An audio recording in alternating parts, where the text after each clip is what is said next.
hay algunas cosas que vamos a discutir con respecto a lo que han expuesto. Yo no estoy en desacuerdo, pero hay que tomarlas con pinzas. ¿Ya?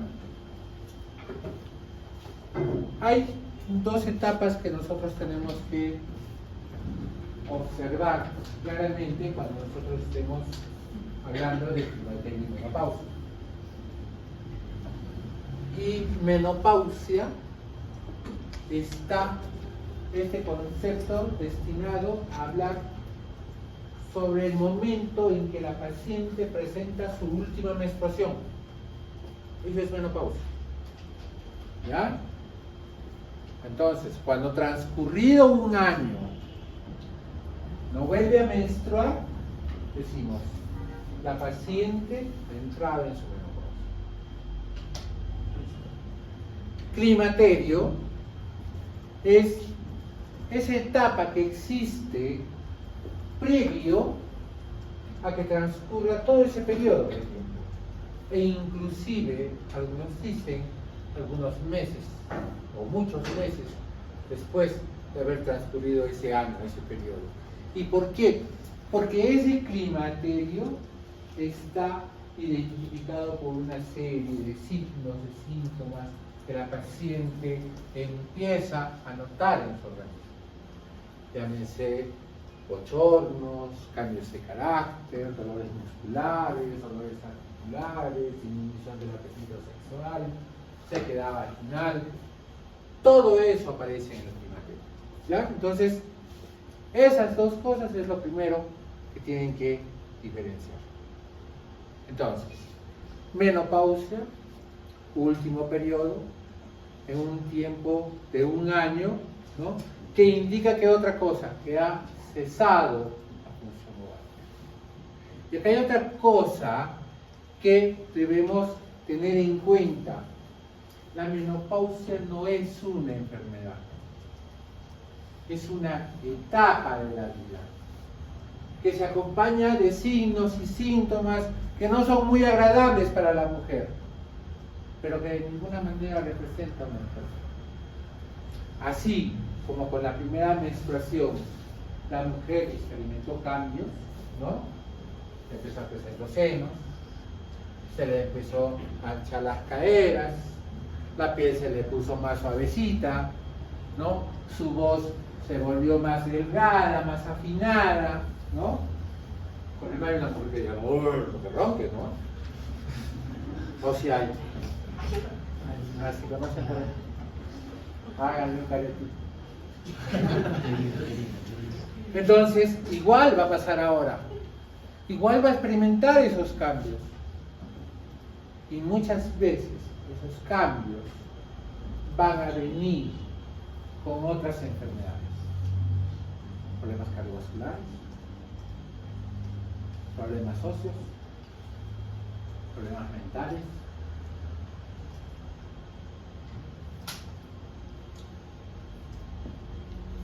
En la perimenopausia, o sea, antes de que cese la última menstruación, antes de que transcurra ese año, aparece previamente los síntomas. Y dura toda la vida. La menopausia dura toda la vida. Los signos y síntomas van disminuyendo progresivamente. Que algunos, después de 2 años, 3 años, no tienen ningún síntoma. Otros transcurren 20 años y la paciente viene porque tiene bochornos. Entonces no es homogéneo. Pero lo único que ha indicado es que tu ovario dejó de funcionar. Ya no hay ciclo reproductivo. Ya no hay ovulación. No hay producción de estrógenos. No hay progesterona. No hay testosterona.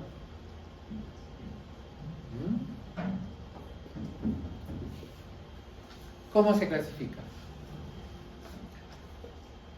Yo puedo tener ciertas variaciones en la aparición de la menopausia con respecto a la edad.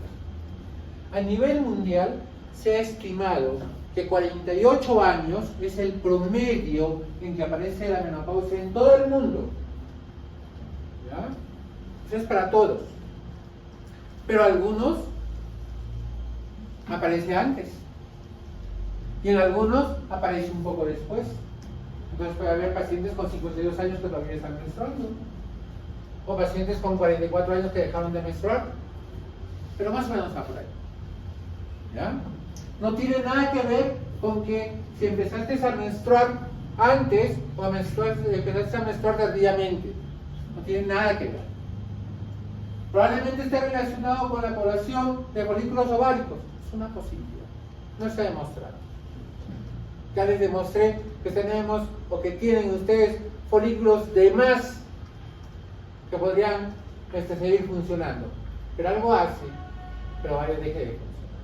Aunque tenga aún folículos ováricos. ¿Ya? Entonces, cuando esto se da a los 48 años, eso es lo que yo puedo esperar. Pero a veces se da tardíamente, ya les he explicado cuándo, o a veces se da precozmente. Y esta es la parte que a mí me interesa. Porque la menopausia precoz sí va a meditar terapia de reemplazo hormonal. ¿Y cuando hablamos de menopausia precoz?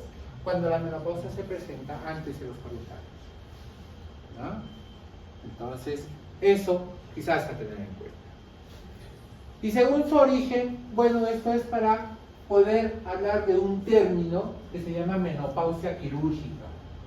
Y sucede que porque la paciente tiene antecedentes de cáncer de ovario, o porque le encontré una tumoración de ovario, que es un borderline, y bueno, pues decidió sacarle los dos ovarios, además que le hago la histerectomía, ¿no? Y obviamente, si yo le saco los dos ovarios, también la voy a llevar a una menopausia. Y bruscamente. Y por lo tanto la sintomatología va a ser más intensa. Porque esta paciente no estaba siendo preparada de a poquitos para que aparezca la sintomatología en forma pausada.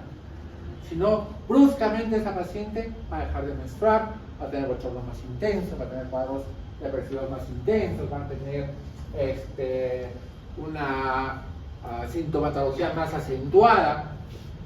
Y entonces esto produce una menopausia quirúrgica. Y muchas veces estos pacientes ameritan tener terapia de reemplazo.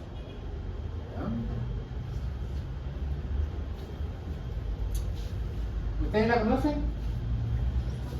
¿Sí la conocen? Es mi amiga. Bien. ¿Cómo hacemos el diagnóstico? Obviamente, si tu paciente hace un año que no menstrua, le tienes un diagnóstico. No necesitas más. Pero por ejemplo, hoy día tuvimos, no sé, me gusta poner en mi ejemplo las cosas que vemos previamente, ¿no? Hoy día lo hemos visto con mis alumnos, ¿no? Un paciente con 6 meses que no menstrua, desde diciembre, ¿no? No menstrua, tiene bochornos, tiene dolores musculares, ¿no? Calambres en la espalda, ¿no? Tiene sequedad vaginal, apetito sexual disminuido. Ese tipo se está entrando en su menopausia. Él tiene varios de los síntomas, ¿no? Y está en edad, 46 años. Y para colmo no tiene hijos. Y eso es muy importante, porque la mujer que no tiene hijos acentúa más la sintomatología de la menopausia. Quizás por el hecho de que nunca fue madre, ¿no? Y sabe que cuando le dicen que va a dejar de menstruar, que va a dejar de funcionar, sabe que nunca más va a ser mamá. Y para cómo tiene una miomatosis uterina.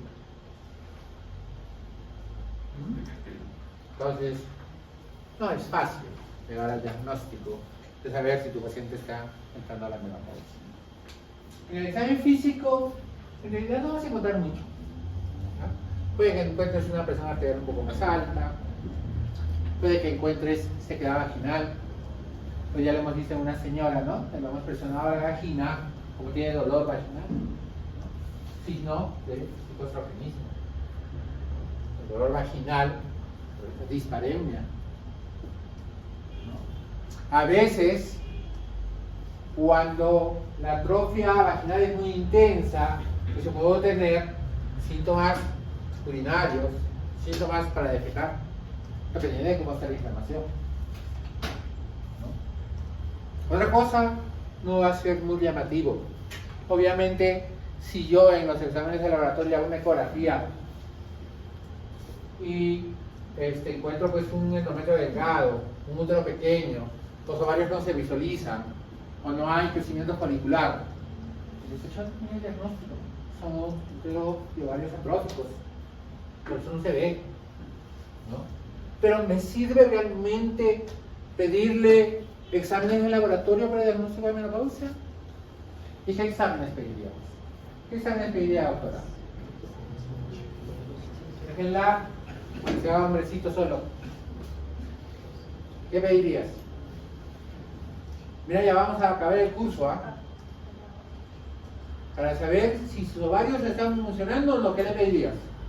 La paciente viene porque no menstrua. Yo te he dado una clase, hasta 2 clases te he dado de amenorrea, ¿no? ¿Cómo se hace el estudio de amenorrea? ¿Qué pides?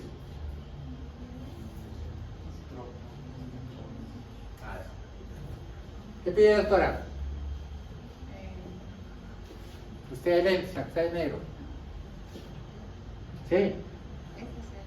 FSH, ¿qué más?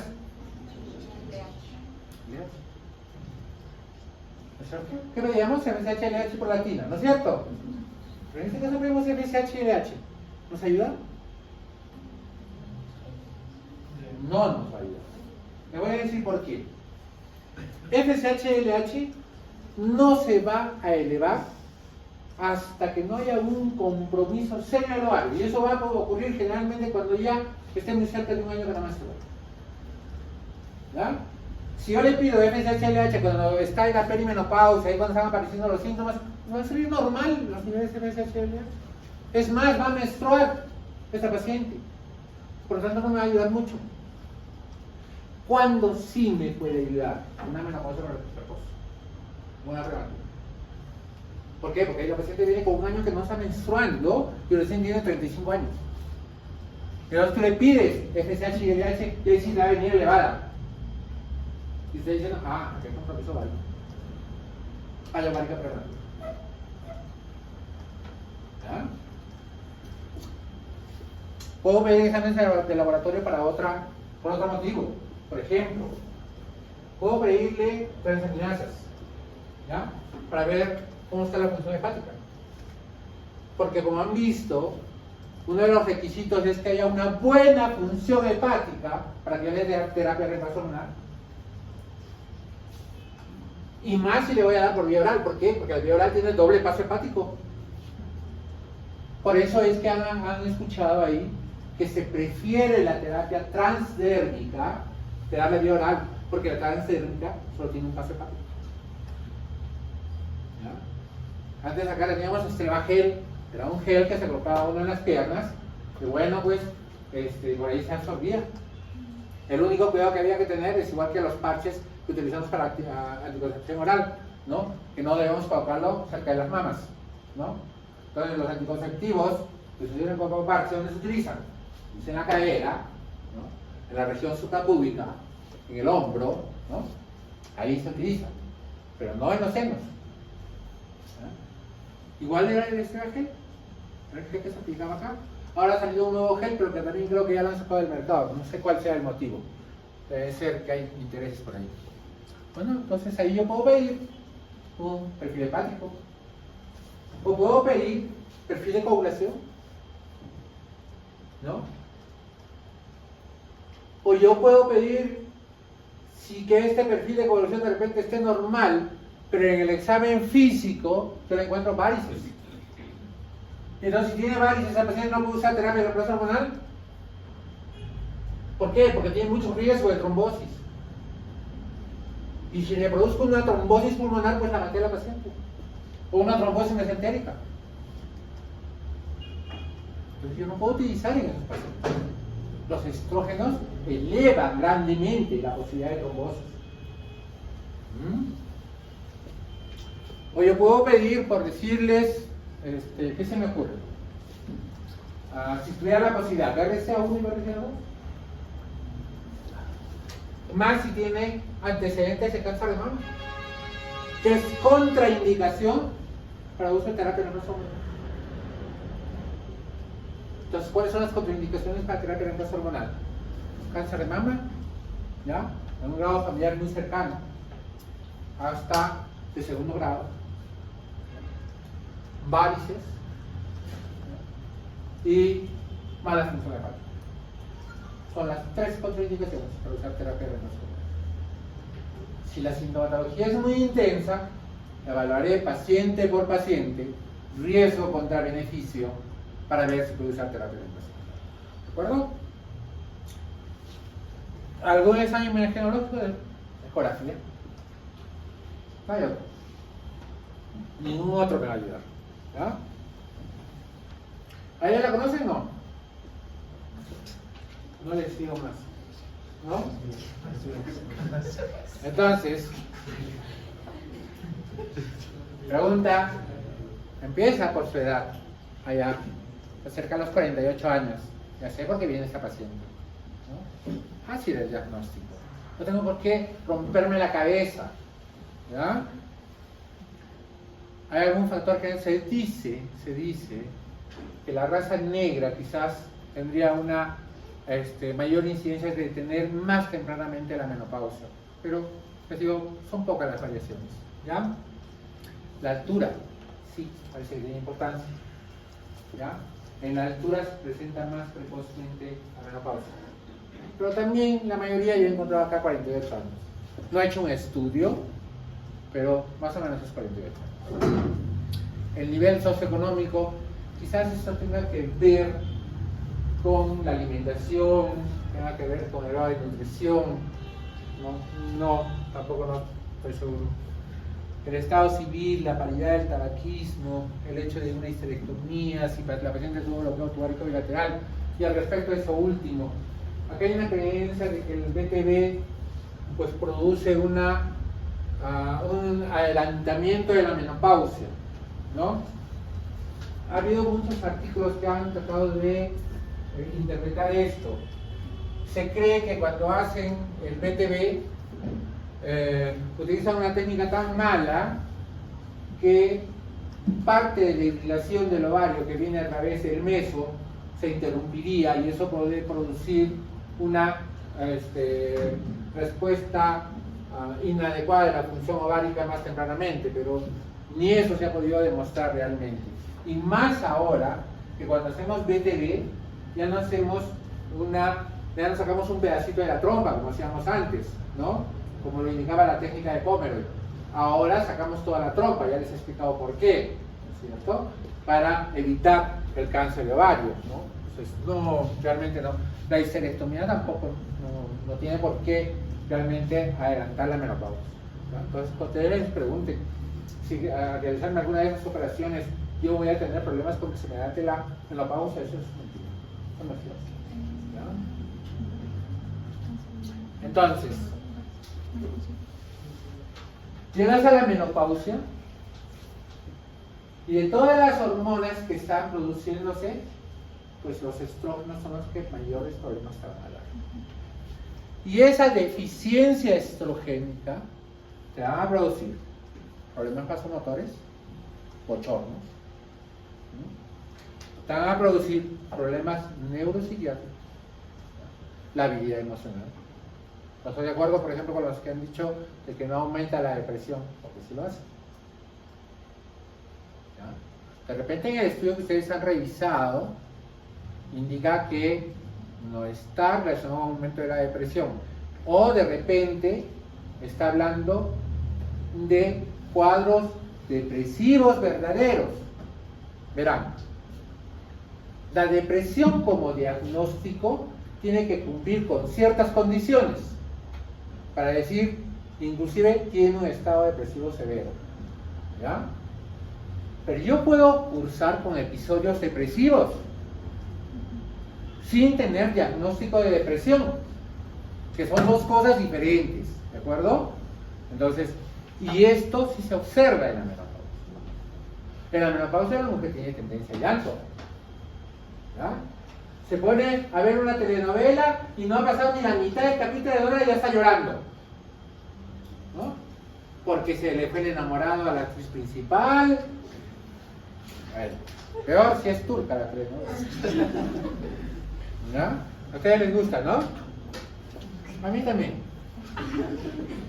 O yo puedo cursar con periodos de ansiedad.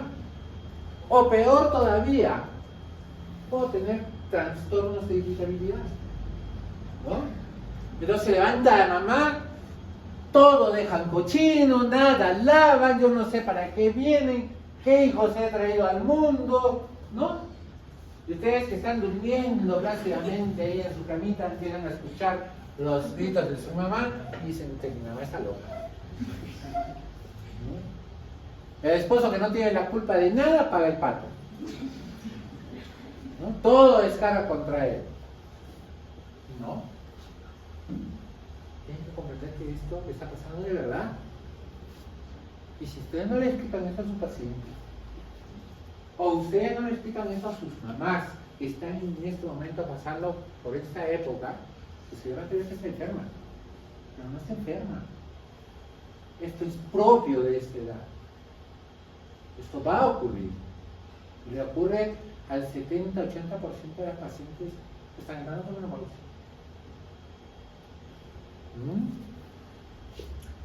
Deficiencia estrogénica, problemas genitourinarios. Empiezas por la atrofia vaginal, la atrofia endometrial, sangrado, molestias urinarias, ¿no? ¿Qué molestias? Dispareunia, principalmente dispareunia. ¿No? En algunos casos, ardor para orinar,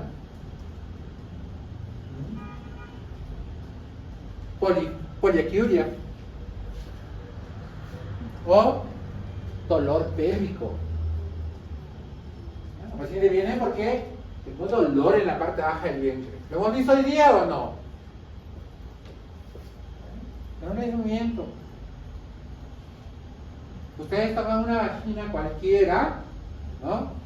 Pues probablemente, si es su pareja, esa mujer se sienta a gusto, ¿no? Pero ustedes toman a esta señora que está con dolor pélvico, pues va a quitar el dolor y se va a levantar, ¿no? Y dice, me duele, doctor. Claro, le duele porque tiene inflamación. Porque se ha secado la vagina, porque no hay estrógenos que reviertan ese proceso de envejecimiento normal. Porque la mucosa se ha adelgazado. Y necesitamos hacer algo. ¿Ah? Problema cardiovascular. Vean, los estrógenos es un protector para la mujer de las enfermedades cardiovasculares. Y entre las dos más frecuentes, principalmente el infarto agudo miocardio. Es por eso que si ustedes revisan incidencia de infarto agudo miocardio en mujeres premenopáusicas, la tasa de infarto agudo miocardio es muy, pero muy bajita comparada con el varón. Pero cuando deja de menstruar, cuando la mujer entra en menopausia, esa tasa se iguala en ambos. Y la mujer y el varón tienen la misma tasa de incidencia de infarto agudo miocardio. ¿Y por qué? Porque se produce daño endotelial, se produce disfunción endotelial, producción de ateromas y se produce lo mismo.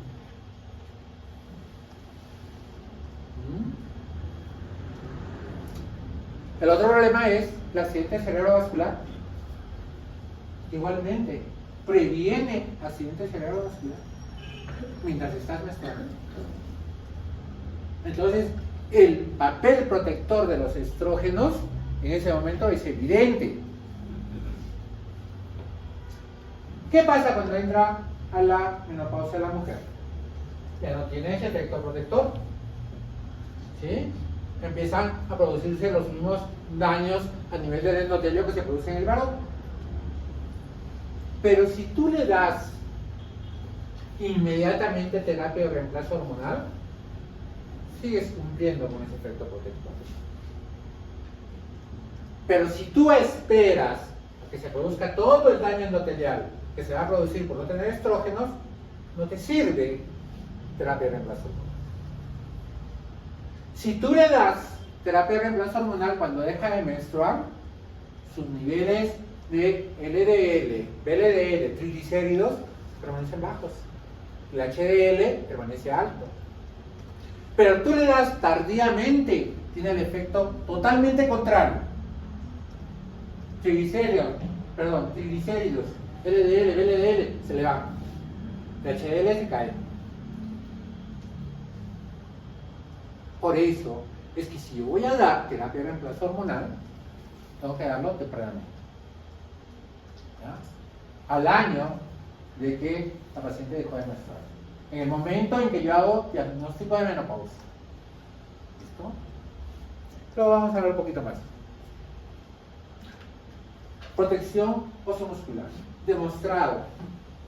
¿No? Pero para esto, tú tienes que recordar. Pico máximo de densidad ósea. ¿A qué edad? ¿A qué edad? Ya se los dije. ¿A qué edad, enero? 18. Entonces, si hasta los 18 años tú no tomaste leche que te dijo tu papá, tu mamá, eres chiquita, eres flaquita, ¿no? A las justas pasas al peso de adulto, alto riesgo de osteoporosis, ¿cierto? ¿Sí o no? Muy bien. Entonces, cuando tú ingresas a la menopausia, tú empiezas a perder hueso. Recuerda, el hueso está en un constante equilibrio entre la pérdida de hueso y la producción de hueso. ¿Ya? A este mecanismo se conoce como resorción ósea. ¿Listo? Cuando tú ingresas a la menopausia, la captación de hueso es poca, pero la pérdida de hueso es alta. ¿Ya? Y por eso vas a osteoporosis. Y si tú no tienes un buen índice de masa ósea, no llegaste a tener un índice de masa ósea adecuada, pues tú vas a tener osteoporosis. Primero pasarás por osteopenia, pero luego vas a tener osteoporosis.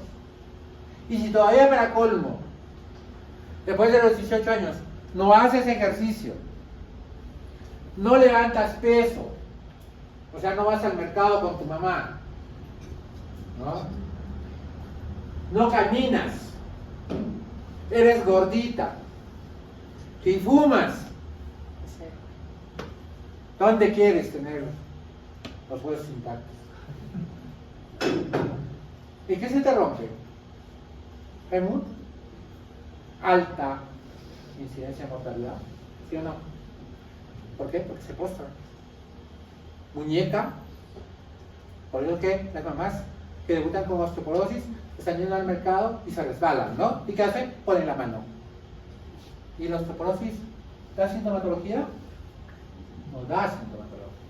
No da ninguna sintomatología. Que me está doliendo el hueso, debo tener osteoporosis, es mentira. La osteoporosis, señores, se manifiesta por una fractura patológica.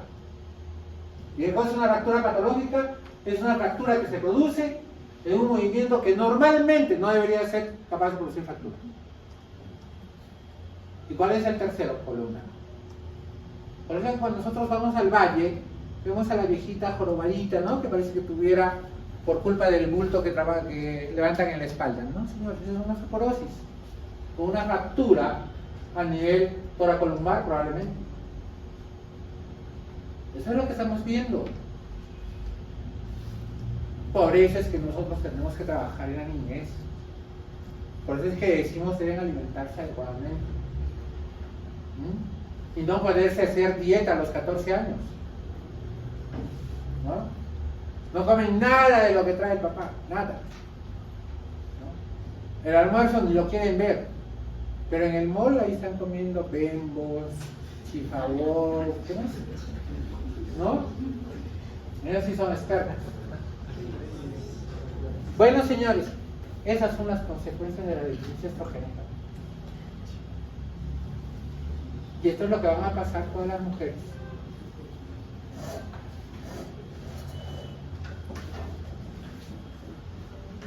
Entonces, dos grandes problemas, ¿no? Ya se los mencioné. El déficit estrogénico por un lado, principalmente enfermedad cardiovascular. Y por el otro lado, problema osteoporosis. Estos dos grandes problemas se previenen con terapia de reemplazo. ¿Listo? Entonces, váyanse haciendo la pregunta. ¿Vale la pena usar terapia de reemplazo hormonal en las mujeres posmenopáusicas? ¿Sí o no? No sé. Es tu concepto ahorita. Y estas dos enfermedades se convierten en un problema de salud pública. Indica mayor hospitalización, mayor ausencia de trabajo, mayor costo para la sociedad. Problema muy serio. Y eso ya les mostré en algún momento cuando hablamos, me parece, de cáncer endométrico, ¿no? Y les dije la tasa de sobrevida de las mujeres. Y vean cómo están creciendo la sobrevida de las mujeres. De acá a un tiempo, esta línea azul que son los varoncitos, ¿ya? Se va a quedar ahí, pero las mujeres van a seguir hacia arriba, ¿no? Sí, pues, las mujeres son más fuertes, ¿no? ¿Genéticamente son más fuertes las mujeres, sí o no? Sí. Claro, el gen Y es mucho más fuerte que el gen X, ¿no? Por eso es que nacen más hombrecitos que mujercitas. No es cierto que nacen igual número, ¿eh? Solo que se mueren más hombres que mujercitas. Entonces, cuando llegan a los 18 años, hay un hombrecito por cada 7 mujeres, ¿no? Entonces, imagínense a esta edad cuántos hombrecitos van a llegar.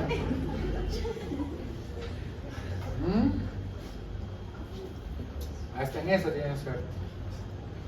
Miren, ¿a qué edad estamos llegando actualmente? Veamos el país más bajito, ¿ya? Que es Australia. Ahí súper desarrollado, ¿no? El promedio de mujeres llega a 84 años. ¿A qué edad se produce la menopausia? 42 años. La mitad de su vida de las mujeres lo pasan en el periodo postmenopáusico. Y es acá donde tenemos que prepararnos. Los futuros especialistas van a darle mayor importancia a esta edad. Enfermedades crónicas, diabetes, hipertensión, geriatría. Son esas las especialidades que en el tiempo van a cobrar mayor importancia. Eso es definitivo. Vean la esperanza de vida. Vean que los bien rojitos, los casi anaranjados, menos de 50 años. Y los bien verdecitos, más de 80 años. ¿Ya? Y esto también ya está modificándose porque gran parte del Asia tiene ya niveles mucho más altos. Este es hace 10 años. ¿Ah? Entonces, vean.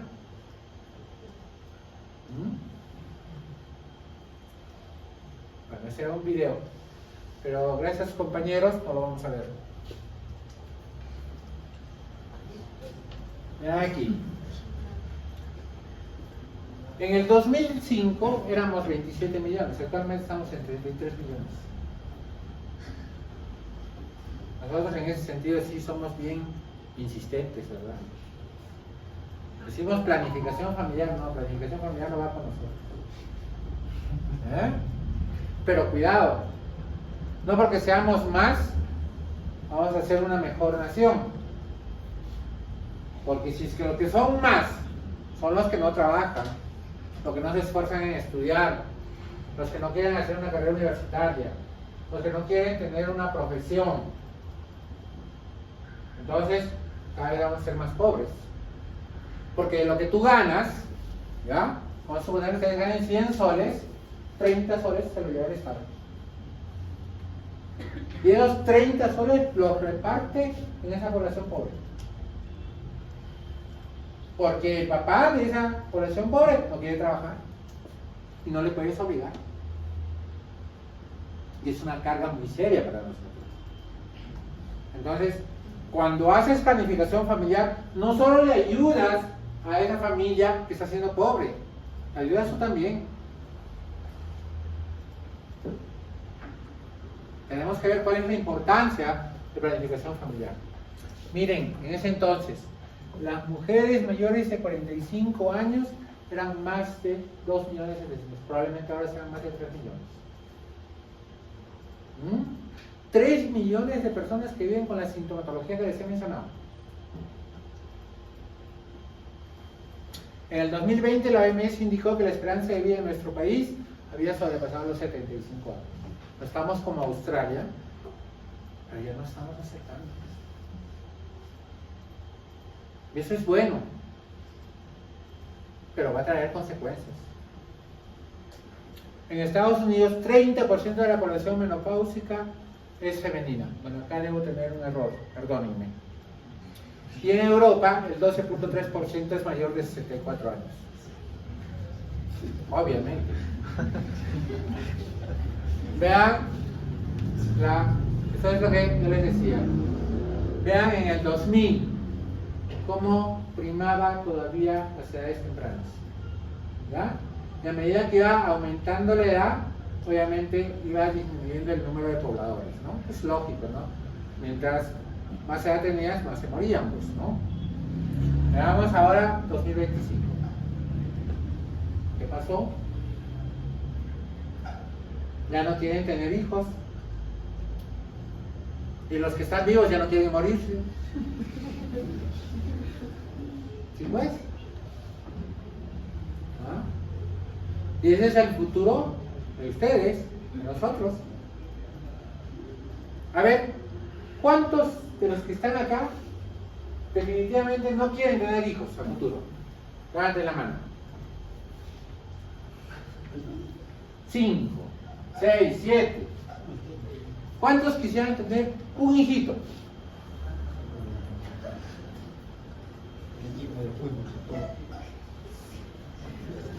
Nueve. ¿Cuántos quisieran tener 2 hijitos?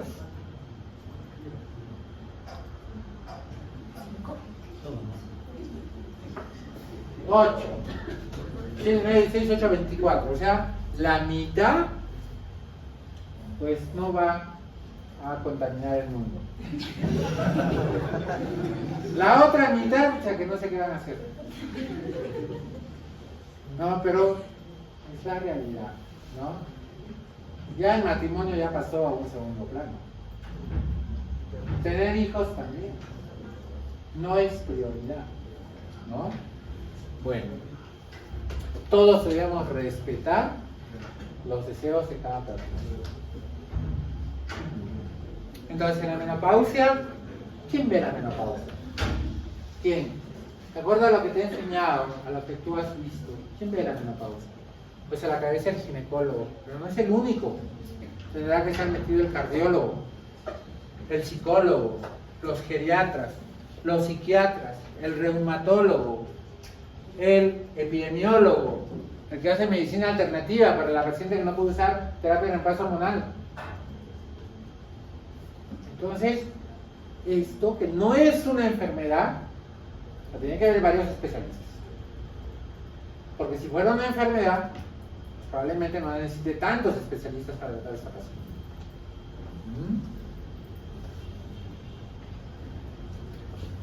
Y esto para recordarles cómo se producen las hormonas del ovario, ¿no es cierto?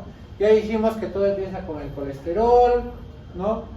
Que la producción de gonadotrofinas y la liberación de LH y la LH que actúa sobre el ovario, el FSH, ¿no? Y se van a producir 3 grupos hormonales. Los estrógenos son el más importante, pero no el único. Los andrógenos, cuya función, aunque no lo crean, es más importante para la mujer que los mismos estrógenos. ¿Y por qué? Porque acá está la testosterona. ¿Ya? ¿Qué produce la testosterona? ¿Para qué sirve la testosterona? ¿Para qué sirve en el varón? A ver. ¿Para qué? La mamá, doctora, no se preocupen de equivocarse.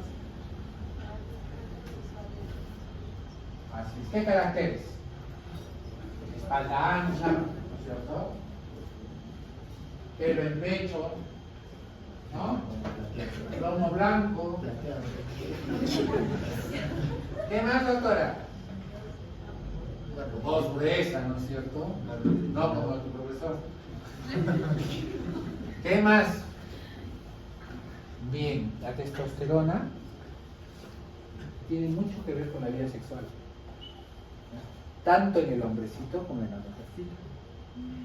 Entonces, cuando la mujer entra en la menopausia, mira, tiene dolor vaginal, tiene atrofia vaginal, tiene su deseo sexual por los suelos. Y para colmo, el esposo está que le molesta y lo molesta, ¿no? Y cada vez que tiene relaciones sexuales tiene más dolor todavía. ¿Tú crees que ella no va a querer tener relaciones sexuales? ¿No? Es algo que ya no va con ella, pues, ¿no? Ella agarra, recuerda, dice, como a los 20, no tuve 5. ¿No es cierto? No, que ahora a los 48 ya ninguno. Bien.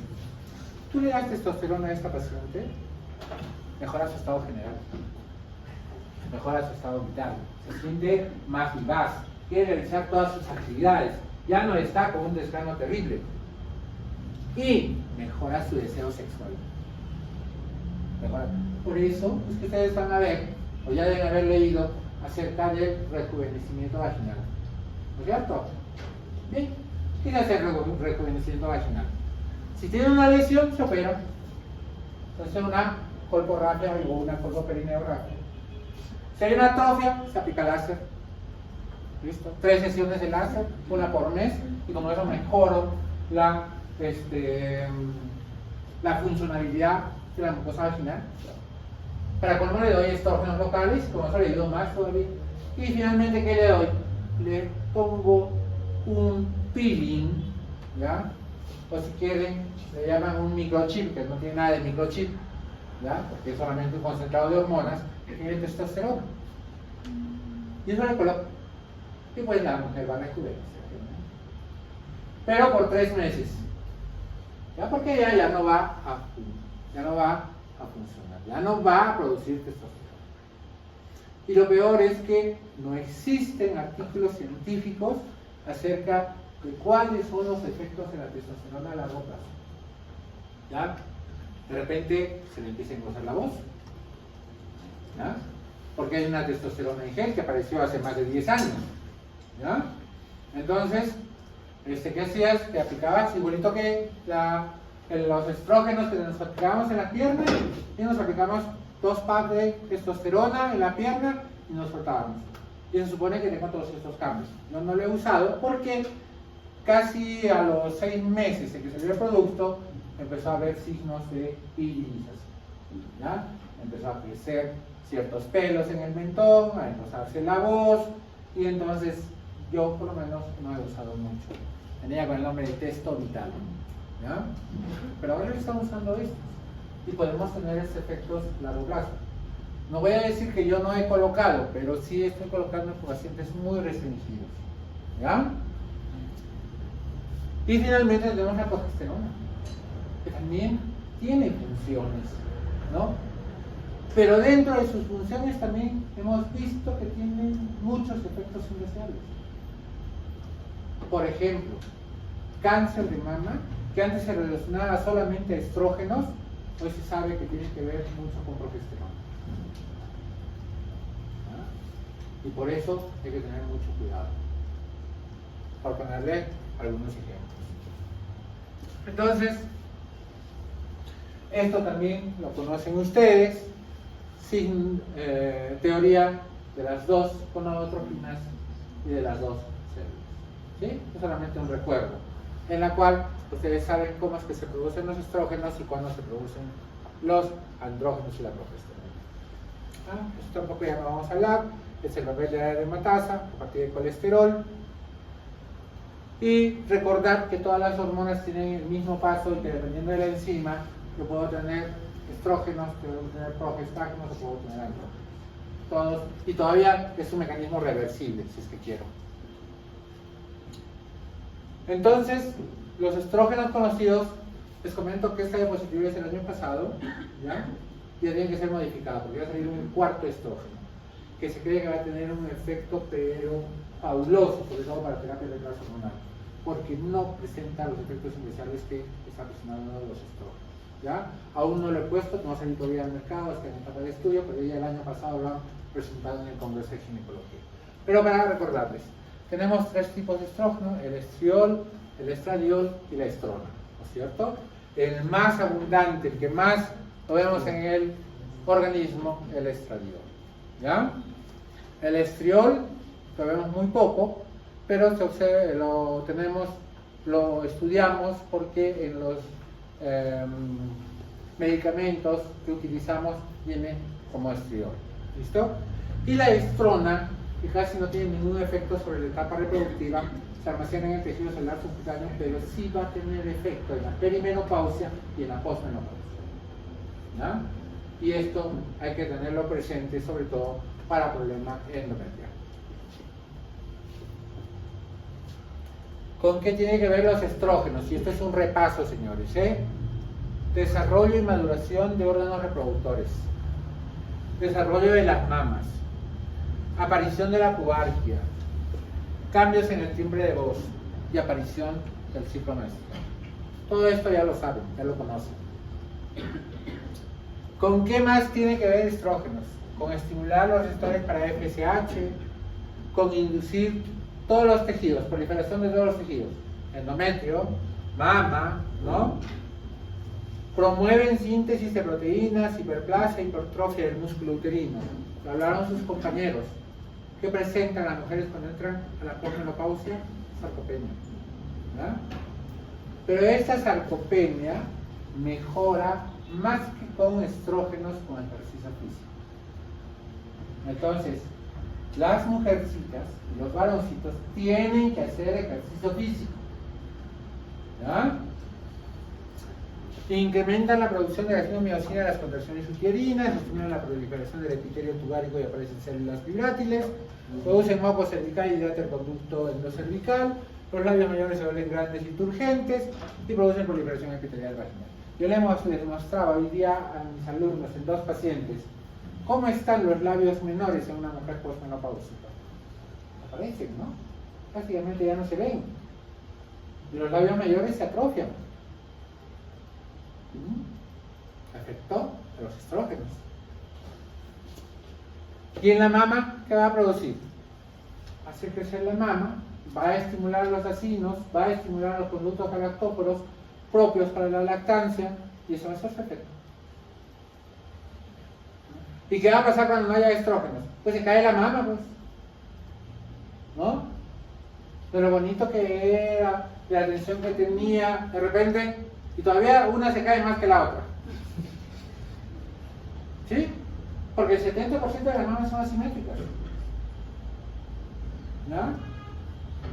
Bueno.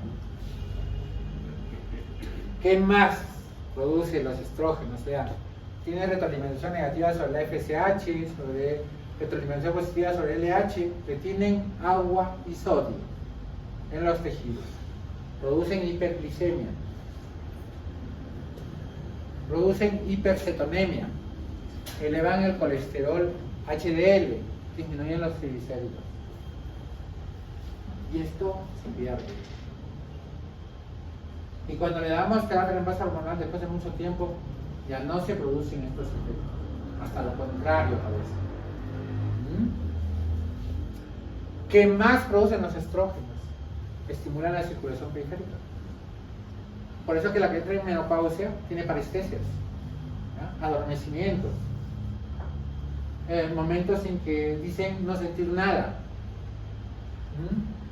Producen hemodilución, disminuye el número de eritrocitos, estimulan y fijan la mineralización de la matriz ósea, promueven los depósitos de calcio, estimulan el cierre de la epifísis.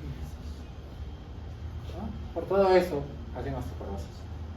Y acá un resumen de todo lo que les he dicho, ¿no?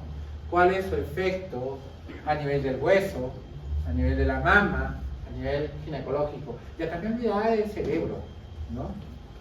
Y es que hace mucho tiempo Se decía, compadre, tú tienes que darle estrógenos a tu paciente, porque dentro de todos los efectos beneficiosos previene Alzheimer. Y cuando nos dijeron eso, pues dijimos, no, a todas las mujeres le damos terapia de reemplazo hormonal. ¿No? Y luego salió un gran estudio que compararon si realmente prevenía Alzheimer o no. Y se vio que no había relación con Alzheimer. Por eso ya me ha sorprendido un poco ver que ha salido un nuevo artículo que diga que sí previene Alzheimer. Lo que sí yo les puedo decir es que hay muchos artículos que dicen que efectivamente mejora el deterioro mental de las mujeres después de la menopausia. ¿Ya?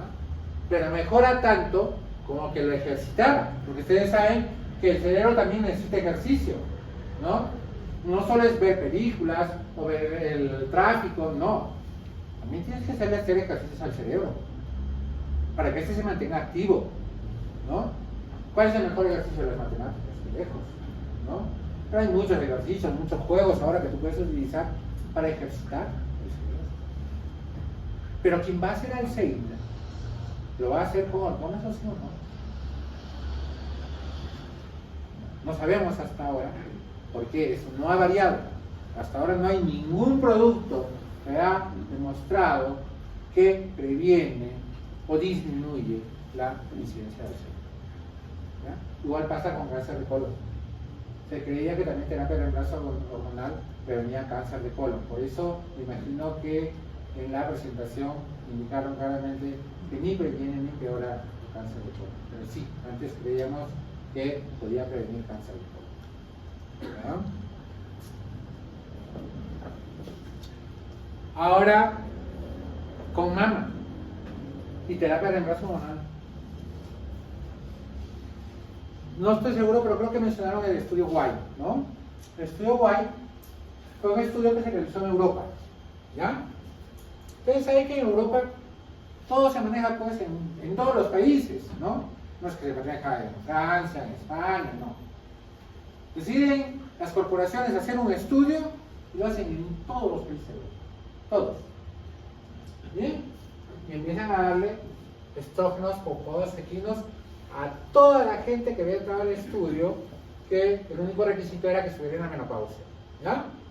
Empiezan a dar 0,625 y empiezan el estudio y empiezan a notar que empieza a haber pues mejoría de los síntomas vasomotores, que mejora los niveles de osteopenia, que mejora los problemas cardiovasculares y de repente encuentran una mayor incidencia de cáncer de mama. ¿Listo? Con eso dijeron, ¿sabe qué? Acá se suspende el estudio porque los estrógenos aumentan la incidencia de cáncer de mama. ¿Ya? Suspendido. A nivel mundial, los estrógenos aumentan la incidencia de cáncer de mama. Por lo tanto, no se debe dar terapia de reemplazo hormonal. ¿La recomendación? Y luego empiezan a analizar. ¿Ustedes han visto una recomendación que dice que no se ha demostrado que los estrógenos aumenten el cáncer de mama? ¿Ya? ¿En lo que han expuesto sus compañeros? Tampoco no es así. Les voy a explicar. Cuando empiezan a hacer el estudio del estudio White, se dieron cuenta que cometieron un error. ¿Y cuál fue ese error? El error fue que las pacientes que tenían cáncer de mama, o que no tenían pero no se dieron cuenta, o que las que tenían incidencia o familiares con cáncer de mama, todas las metieron en el mismo saco. Y se dieron cuenta que no podía ser así. Que el factor de riesgo era el antecedente de cáncer de mama. Y que para que una paciente usara terapia de reemplazo hormonal, tenía que tener por lo menos un examen de mama, una mamografía, lo tenía que tener antecedente familiar de cáncer de mama, y obviamente no podía haber tenido la paciente cáncer de mama. Y cuando volvieron a hacer el estudio, pero sin estos pacientes, el riesgo relativo de cáncer de mama aumentó, pero aumentó tan poquito que no representaba riesgo para cáncer de mama. En conclusión, no es que no se haya demostrado que los estrógenos no producen cáncer de mama. Sí producen cáncer de mama. Aumenta el riesgo, pero este riesgo es muy pequeñito. Tal es así que la opción de dar tratamiento versus no dar tratamiento se inclina por dar tratamiento. Pero antes de dar tratamiento, tú tienes que tener cuidado de esas tres cosas que te estoy diciendo. Que tu paciente no puede haber tenido cáncer de mama, ni cáncer de endometrio. Y si tuvo cáncer de ovario, yo de preferencia no le doy tampoco. Aunque no está contraindicado, no sí estamos de acuerdo. Que tiene que tener una mamografía que diga que no hay ningún problema. ¿Ya? Y que ella no tenga antecedente de cáncer de mama. Si su mamá, su tía, su hermana, su prima tuvo cáncer de mama, esa paciente no puede recibir terapia de reemplazo. El riesgo es muy alto. ¿Listo? Muy bien. Progesterona. ¿Y qué es la progesterona? Mira, modifica el endometrio, eso ya lo saben, ¿no? Eso es importante para que crezca un nuevo ser, inhibe la contractilidad uterina, cierra el canal endocervical, modifica el moco cervical y permeabiliza las trompas falópicas. Y esto de modificar el moco cervical es el principal efecto de las progestinas en anticoncepción. Prolifera los racimos glandulares mamarios, produce retroalimentación negativa sobre la LH, incrementa la temperatura corporal, aumenta el depósito tisular de los lípidos y carbohidratos, estimula la síntesis de proteína, disminuye la retención de agua y sodio. Todos los efectos contrarios, vean, con estrógenos, ¿no? Que ya los habíamos visto. De estos, el 90% ya lo hemos visto anteriormente. Solo es un recuerdo, un repaso. Y bueno, entonces, ahora también voy a perder esos efectos. Ahora también se va a perder todos los efectos de la progesterona, porque ya no se producen no solamente estrógenos, no se produce progesterona. Y los andrógenos, ya te dije, inducen cierto grado de masculinización, pérdida de masa muscular, ahí está, atrofia de labios mayores y menores, ¿no? Crecimiento del clítoris, hemos visto como signo de virilización, crecimiento del vello, por eso también que las viejitas les crecen vellos largos, ¿no? A pesar de que hay deficiencia de andrógenos. Cambios en la tonalidad de voz, estimula la síntesis proteica, lleva a la glucogénesis y disminuye la cetogénesis, incrementa la reducción de agua y sodio. Y bueno, acá falta lo principal, ¿no? Que mejora la vida sexual. Entonces, eso es muy importante. Y esto, ya no te voy a hablar, te lo he hablado durante toda la clase, que se refiere a los signos y síntomas que se presentan en el laboratorio. Que se presenten a ese cuadrito donde he mostrado todos los efectos que tiene la deficiencia estrogénica sobre el organismo. ¿Listo?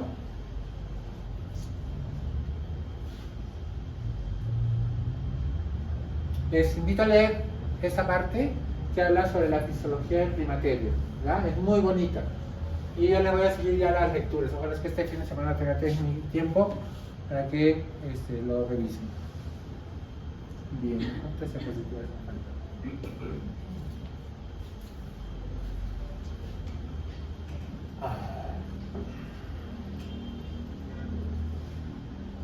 ¿Cuándo decimos laboratorialmente que la mujer está en la menopausia o que sus ovarios no funcionan? Cuando los niveles de FSH y LH están por encima del valor máximo 2 veces. O sea, si la FSH tengo valor máximo 20, si encontramos por encima de 40, esa paciente ya tiene o ya no funcionan sus ovarios. ¿Está claro? Eso quizás de esta diapositiva.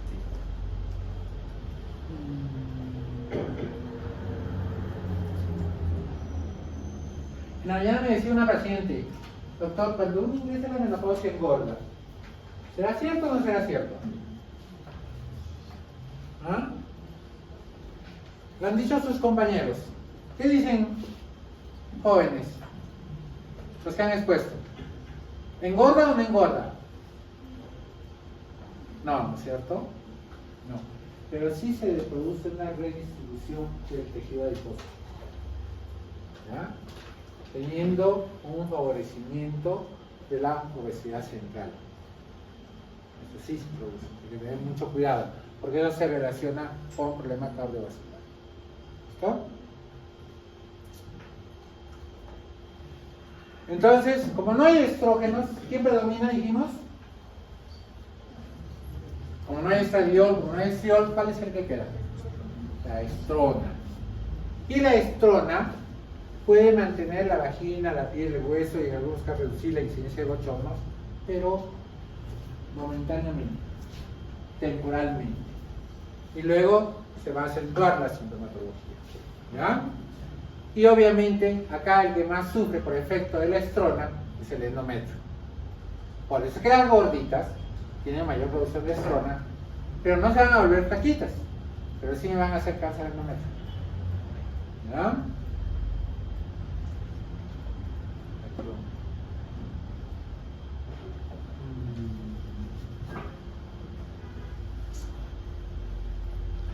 Creo que eso es lo más importante. Estos son los síntomas que se presentan en la menopausia. Ya les he hablado de ellos también. Bochornos, ¿ya? Sudoración, sensación de calor, escalofríos, palpitaciones, sensación de ansiedad, insomnio.